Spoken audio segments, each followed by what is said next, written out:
Homestead, Pasadena, by the freeway, right down there. Hi homesteaders, I'm your host Anais from the Urban Homestead in Pasadena, and I want to say happy summer. And speaking of summer, we just enjoyed a rare summer thunderstorm here in SoCal, and it was so nice to get rain, and the air smells, it's like moist and heavy and a lot of scents from the herbs, and it's pretty amazing. So it's a beautiful morning here in Pasadena, and today I have the pleasure of interviewing our summer farm interns here, Julia and Irene from Occidental College. Before I go into the interview, I want to thank you both for joining me, and we really appreciate all your help that you've done here on the farm, your enthusiasm, just everything you've done. It's just been a joy to be around you, and we've, it's like I said, we're going to talk more about that, but I just want to say how much I appreciate, being with you guys this summer. So I'm going to talk, first off, we're just going to go through a couple questions, but I'm going to start off like telling a little bit more yourself, any like farming experience, and maybe a little bit like the Occidental, what Occidental is doing, with the farm, placing the students into farms around LA. So let's start with you, Julia, where you're from and a little background. Totally. Well, it's also very exciting being here too. It's been an incredible summer experience, so thank you for having us. Also, my name is Julia Hansen. I am born and raised in Portland, Maine. I'm a rising senior at Occidental College, passionate gardener, musician, adventure enthusiast. Happy to be here. I've been growing foods all my life, different plants all my life. I think coming from Maine, where there's just so much access to greenery and space, I feel very honored and lucky to be able to have space to get my hands dirty and create room for new plants and herbs to grow. So I've been doing that with like my Swedish grandma since I was a little one, and it's fun being on the West Coast now and learning about different plants. It's not as green. Yeah, exactly. Well, not as green now.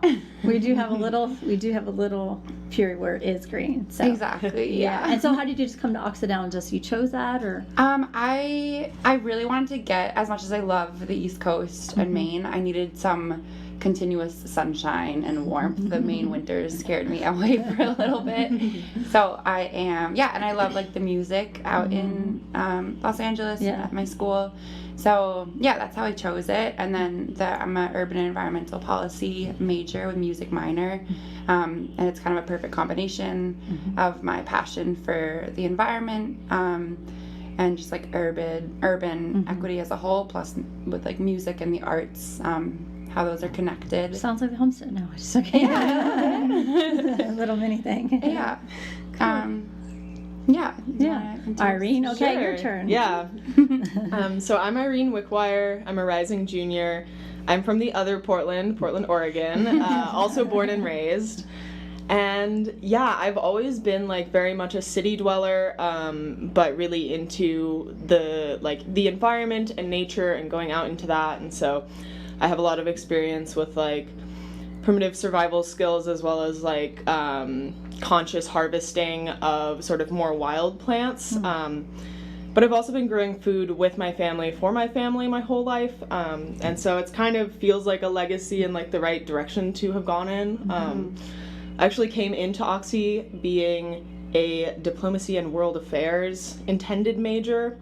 And it just didn't feel right. As soon as I was on campus and I was helping care for the chickens at the Oxy Garden, and I was like, wait a second, this is truly actually what I need to be doing. And so I was really actually super pleased about the UEP department. I'm also a UEP major, and that sort of bonding of urban politics and policy and like life and how much that is like changing the way Americans live, pairing that with growing food, especially in like the climate not climate apocalypse yet, but things are really getting concerning for me. Things are changing. Then you say times are changing. And I think urban farms really have a lot of potential to mitigate like the urban heat island effect, but also grow food that has like lower miles and is healthier and connects more with the communities around them. Cool. So we're Sorry, kind of that was a laughing. lot. No, it's good.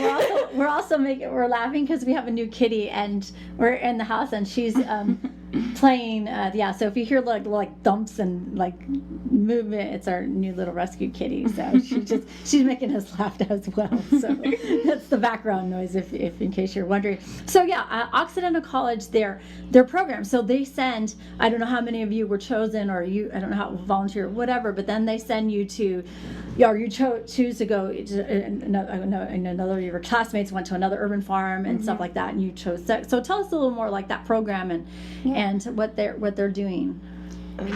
So it is a program, it's an internship program, one of a few that are run through the Urban and Environmental Policy Institute, which is like sort of a research institute on campus that's affiliated. And they run programs in like affordable housing, transportation, immigrant rights, and urban agriculture.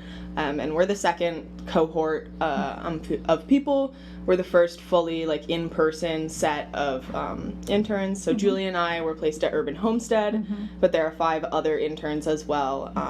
And they're at various farms like Uncommon Good. They have several sites, Alma Backyard Farms. Which is what we work with for our Farm Box program. So great. we're all connected. It's nice. Community Services Unlimited as well.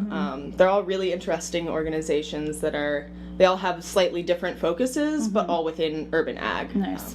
And for the thing, it's not just like a once a week thing. You have to come every day. So you're here every day, 8 o'clock, and you're here working with us, harvesting, picking, packing, and doing all sorts of the homestead farm chores. And so that's been a really amazing experience for me as well to just have somebody here on a daily basis. And how many weeks was it? Like I think 2 months. 2 months, yeah. So and we're on your last week. Yeah. I know. No, I don't want to leave. I know. So don't want to go. Yeah. So I know there's a lot of things that but maybe we'll just start. So Julia, what is your favorite when you come here? I know it's early morning and just waking up and think, what's your favorite thing to do? First thing to do, like when you come to the homestead, it's like, what's your favorite task here? And there could be a couple. So just maybe share.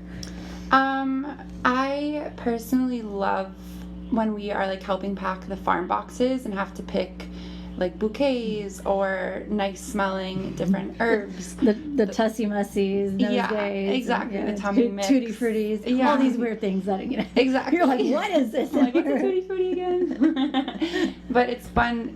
It's cool because each box has like a very specific purpose and scent, which is awesome. So it's fun like going around different herbs and different flowers and like using my nose to identify the pineapple sage or the lemon verbena.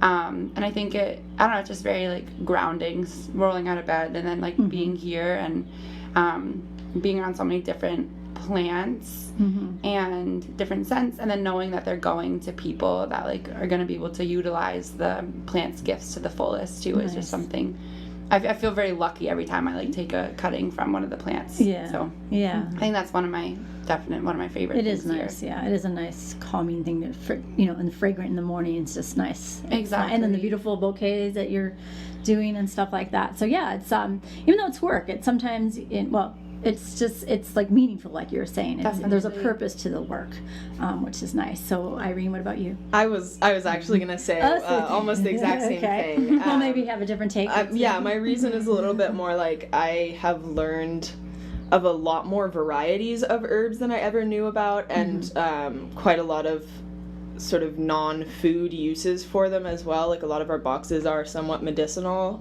or can be used in such a way, and so.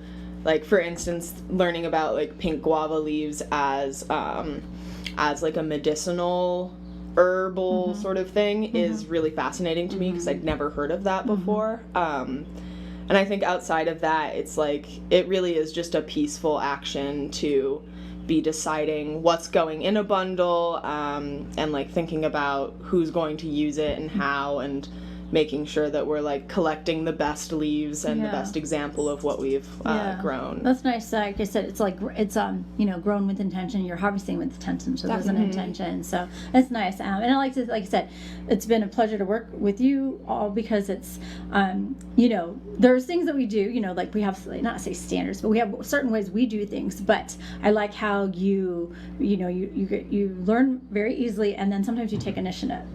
So that's like, we want that. We don't want, I don't know what situations are on other farms, but it's like, we're here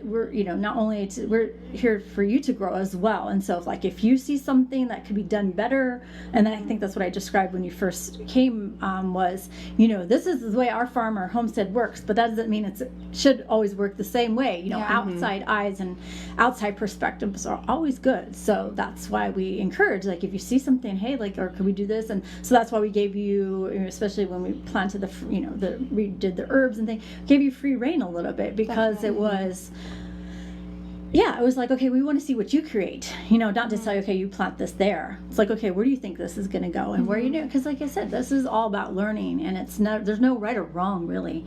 So certain things certain things has to weigh, or this is how we pack, but there's still leeway, and that's where we leave that, especially for our volunteers, our intern and volunteer programs. We're all about growing together, and not just keeping it this has always been done this way, and this is always how it will always be, not necessarily. So that's definitely, I want to, that's where I like to see you learning and growing under that. So hopefully you got some experience. No, definitely. And I feel like you've given us so much space to do our own things too, and just learn from you guys, then also just learn so much from the earth too. And it's been fun for me, taking fennel or different plants home and making into a tea, and I've been brainstorming maybe a cramp for period mix or something. Good. I know. Put me down for that. Mix. Yes, I still want to do that.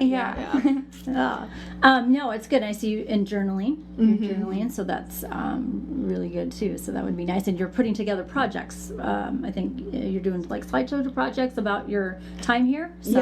Yeah. We have to do a little presentation at the end of the summer, basically just summarizing what have we learned and what is most significant to us. What will we take into our life beyond this summer? Okay, so I want to end with that question. Okay. So that's my end of my question there. So we'll go around to that. But yes, we'll get back to it. So we did a lot of things. I'm surprised how much we did this summer. Besides, like I said, I don't say mundane, but it's okay, pick, pack, farm boxes, animal chores, put water, feed, harvest eggs, so forth and so on. But we did do a couple cool projects. Maybe you want to enlighten us what those were, and what you felt doing them. So let's go, Irene, first on this one. I guess... I'll take the thunder and say the biggest project we did was the hugel. Both hugels, yes. Which are looking so beautiful and happy. And that was a really interesting, it was a project where I learned a lot about sort of water saving principles, and then the power of natural materials and sort of non-man-made stuff to really help sequester water and help carbon, move nutrients into plants, but also, like you said, to sequester carbon. And so that was kind of the biggest project that we were working on for a good 2 or 3 weeks. Picking up logs, moving mulch out of the driveway area, layering mulch, compost, cardboard logs, planting it in the end, going to the nursery and deciding what plants we could get, what was going to die in the sun versus in the shade, sort of trying to game out what goes where and what would flourish in what spots. Speaking of that, we bought a lot of plants, planted a lot of plants, and so it's a 50-foot hugel. I'll probably say there's about 100 plants in there. Only lost, let's knock on wood, but we've only lost 2. Which ones? One of the yarrows, I think that was buried too deep, and I do believe one other thing it was the hummingbird sage, the one that was kind of not healthy one. It was just a little baby thing. So but considering, everything else looks beautiful. Every time I go out there, I keep admiring it because it seems to change every day. It's so amazing, and especially the light and the different things. So I did tell you, but I'm going to tell our listeners that the city of Pasadena, I told them about the hugel. Well, actually, I told Lee Adams, which is our board member, and then she went in turn told the Pasadena Water and Power, and of course then they wanted pictures, but she said they went to a meeting and it was like, as soon as she said Urban Homestead hugel, she said they'd absolutely lost their minds. Their eyes got big and they were just like, oh my gosh, we got to see this. So I believe the city officials will be coming by to see it. So kudos for that. That's so exciting. So exciting. Yeah, so that is exciting. And we're excited because I've been hearing that hugels are going to be a very important part of Pasadena's environmental sustainability thing coming up. So I think they're going to have a symposium and they're going to do things on maybe on the medians and stuff like that. So That's so they've already done some different reservoirs. We have our own water because Pasadena Power. I mean, we're in Los Angeles, but we have our own Pasadena Water and Power. So we're our own little entity, which is nice because then we're able to do things like hugels and bioswales and laundry to landscape, which maybe other cities haven't That's awesome. tapped yet. So yeah, we're really excited about that. So it's going to be nice to maybe see the hugel be featured. So that yeah. And just and I said it's beautiful. And like I said, we did a little hugel and then we did a little bioswale. Not as big as I wanted, but I think it's good. And so it's and it just turned out really beautiful. And I love too about the hugel project that the only things we bought were the plants. Yeah. Everything else was either came from the homestead, from our own plants and our tree, or like the wood. We really just drove around the neighborhoods and like we took the landscaping companies like wood that they had cut down that they would have had to pay to dump in the city dump, and we reused it for like a much better purpose where it's actually going to go back into the land and like benefit natural processes. And I feel like it's so accessible. It's, as we just said, like very affordable because besides plants you're not buying anything, and it's like a really cool nutrient rich way to help create a sanctuary for new plants to grow. But I think the only thing that it is lacking is that we just need more hugel education in communities, because until this year I really didn't know what a hugel mound was. But I think that's something else also maybe even like with the city of Pasadena we could have a educational course on hugels and like how to build it or something, just to make it more accessible for people with like land space that they would want to grow. Yeah, because we're so used to just like I said, it's almost a raised bed-ish, but with materials. With itself, exactly. So instead of, I think when Sanjay, of course, the other farm intern, helped us with the project, and he's very passionate about that, and he kind of directed it. But it was funny because it was every morning I wake up and there'd be more logs. I'm like, where'd they come from? So it ended up being we said we're going to do a half moon or whatever. We were just going to do one section. It ended up being like I said. Almost, I should actually measure it to the T, but it's, I think it's about 50 feet. But and it's about, how high, what do you think? Like hip height? Or hip height, like 3.5 feet at its tallest point. It tapers down to, so it's got these different levels. But I'm surprised how you did such a good job. It didn't sink too much. I was worried it was going to sink a little bit now. And it's also beautiful. Like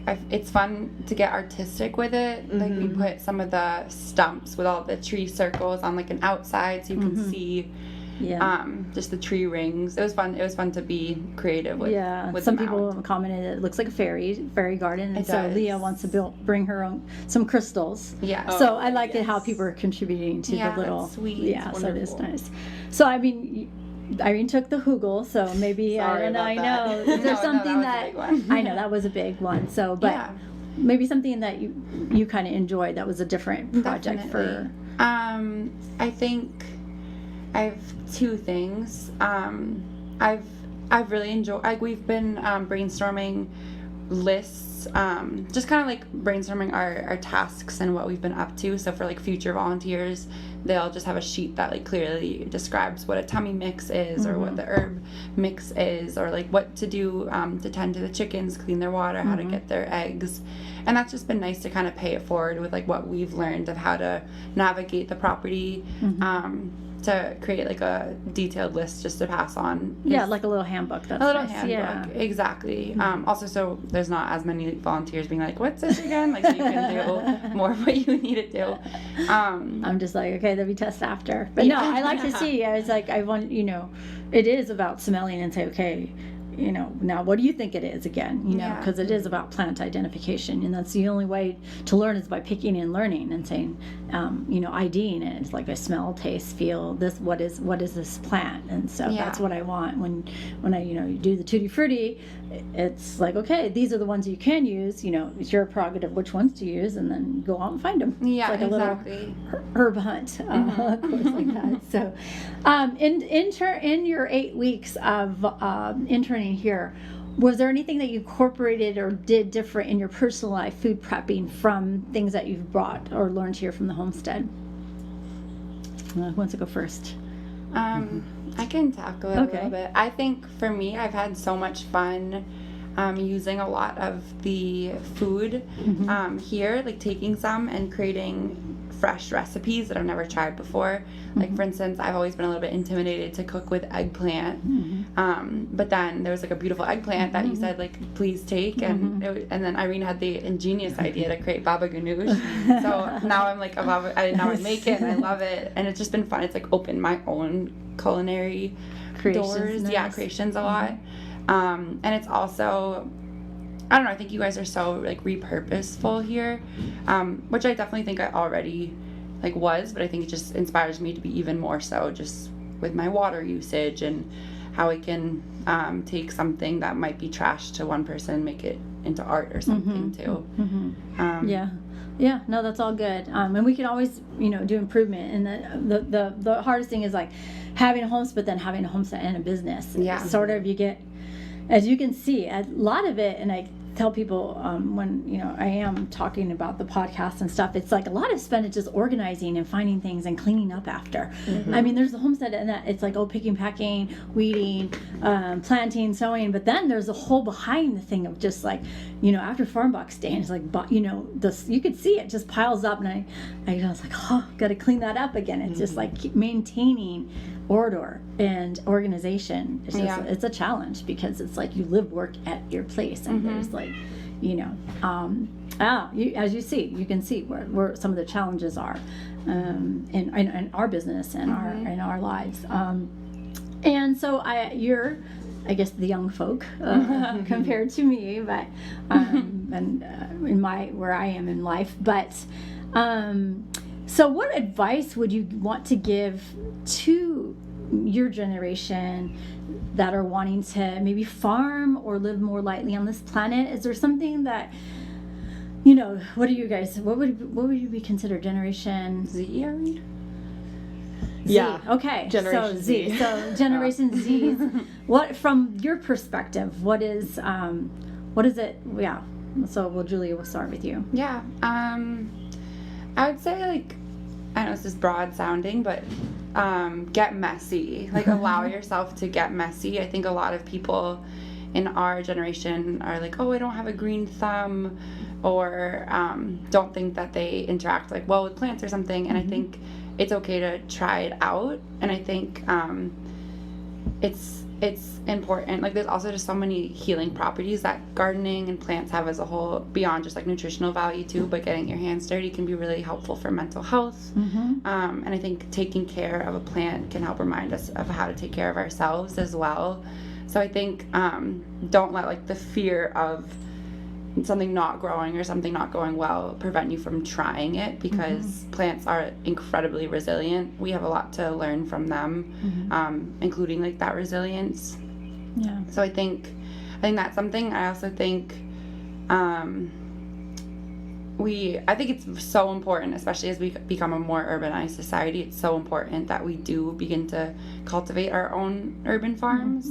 Like Irene was saying, so we don't have to have as much transportation when it comes to food, so we can help feed our families and our communities with our own backyard produce.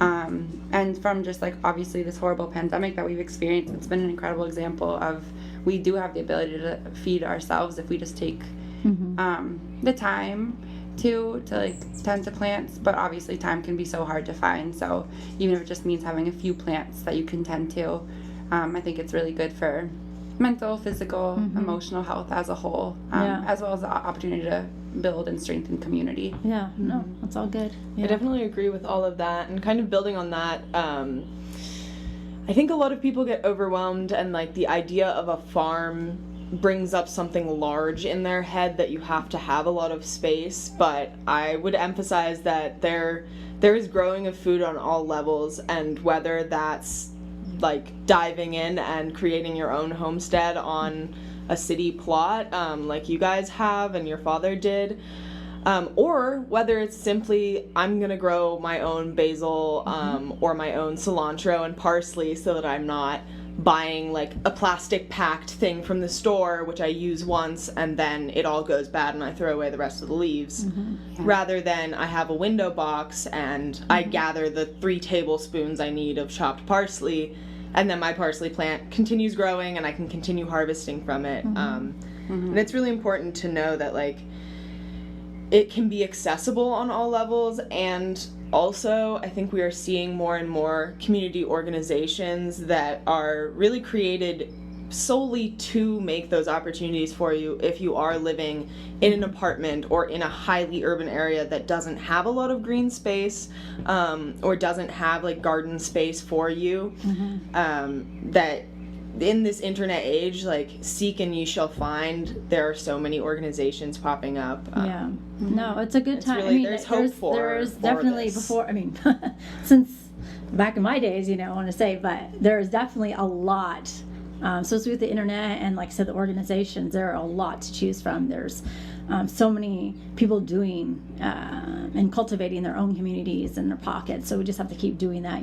Small steps have big impact. You might not always see it. And it is a hard work. I mean, this life is not for everybody, and you're tied to growing. You're tied to growing things, plants, animals, and so it's not for everybody. But it does. Everybody has to eat. So whether you grow it or support another local farm that does. So Can I add one last thing? Sure, go ahead. I think the last thing that I would recommend is to go and support your local farmer markets too, because they're so hardworking and just incredible small farms that are doing great things and feeding their communities with great foods. And I know farmers markets can be very unaffordable a lot of times, so even if it means just going, being in their presence, maybe buying like one batch of strawberries or something, I think a little does make a difference. And also just tastes that much fresher and nicer also.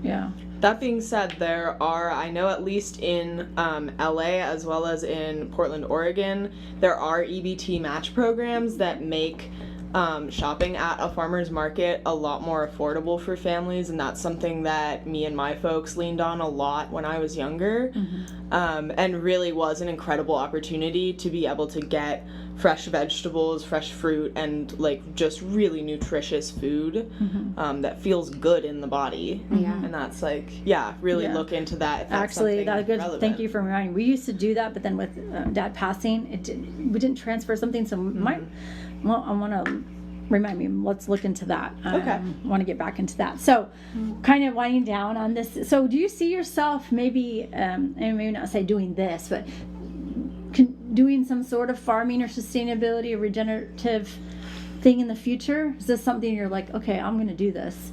Or something like that. So, Irene? Yes. I absolutely. I definitely came into this internship really hoping to get practical skills, and that it truly delivered on that end, because I know that I'm going to inherit the house that my parents live in right now, and they're both really on board with sort of transforming it more into a food producing garden. We have a lot of fruit trees, and more sort of sugary things, but I would like to start transitioning into more of a urban homestead style, like dense planting, closed loop system where all of the nutrients just stays on our plot of land, just enriching it year after year. And open it up to the community. Well, I think keep us posted on that. Food is such an incredible just way to get into people's hearts and minds and to build community. And I think for me, it's like, it's growing the food, but it's also growing community and growing sort of a net of safety and care within these like really trying times between the pandemic and the heating up of like many areas. At least we're gonna have to help each other really for struggling. sure. Yeah. So, Julie, what about you? I think immediately I feel incredibly inspired to grow a lush garden in my house I'm moving into for my senior year and provide herbs. And Is this in LA? in LA, Okay, yeah. cool.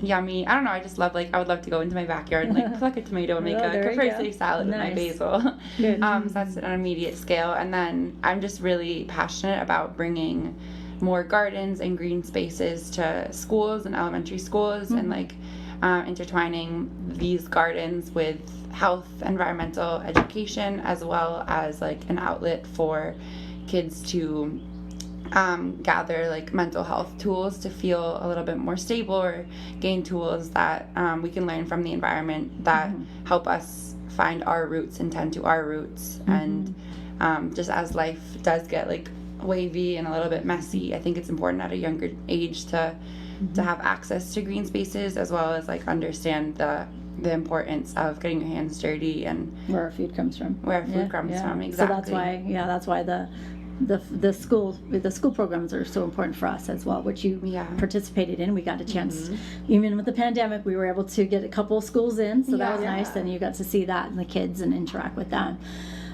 So I know, like I said, we're on our final week, but you did, and I don't think this will be the end of seeing you. I hear that you're going to hopefully come back. We hope. And we're going to be in touch. Yeah. Yes. Well, even just to Schedule's say hi. willing. Yeah, schedule's willing. We'll be here.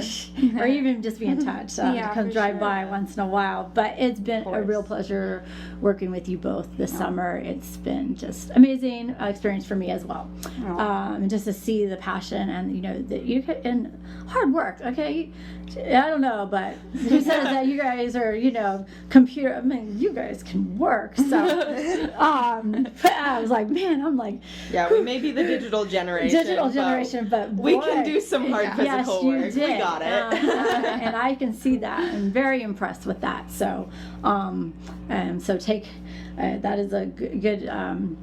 That's just amazing for me to see that that's still that work ethic you have, and you didn't complain. It just was so, even though it was hot and sweaty and just I was very impressed. Yeah, so I just enjoyed it. It was, and to see you enjoy yourself made me. That's why I said it's I see this every day, but to see it from your eyes is different. To hear your feedback and to just to feel your energy as well was also it also was enjoyable, even though it was a hot and humid summer.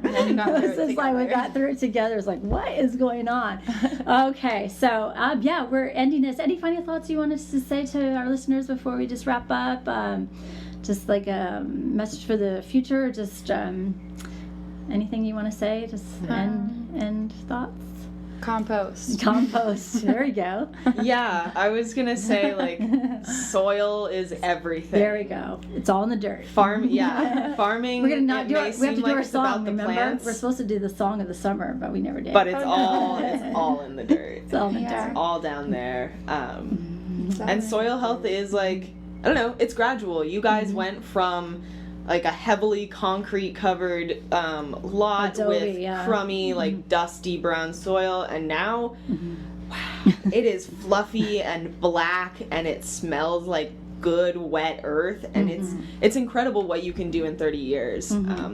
And doing the same production. I mean, you see the backyard. It's huge. incredible. It's a jungle. You think, it's depleted. Truly, we had 10-foot tall tomato plants that bent metal poles and pulled themselves out of the ground. So it's really, really crazy. But yeah, it may be a long haul, but changes you do make today will affect the future in small ways. But even those small ways can add up. Yeah. So, like I said, hopefully the homestead and farms like this will not only grow food, grow community, but we're growing hope and inspiration. And so that's what we hope to pass on, and then you pass on. So all right, yay! All right, so thank you again for joining me. This was amazing talk, and so and then after this, we're gonna do. Thank you so we much. did jam. What's after? What we're supposed to do after this, Justin? I don't know. Boxes or butter? I don't know. Okay. So back to work. This is our. Yep. Cool. All right, so till next time, keep on growing.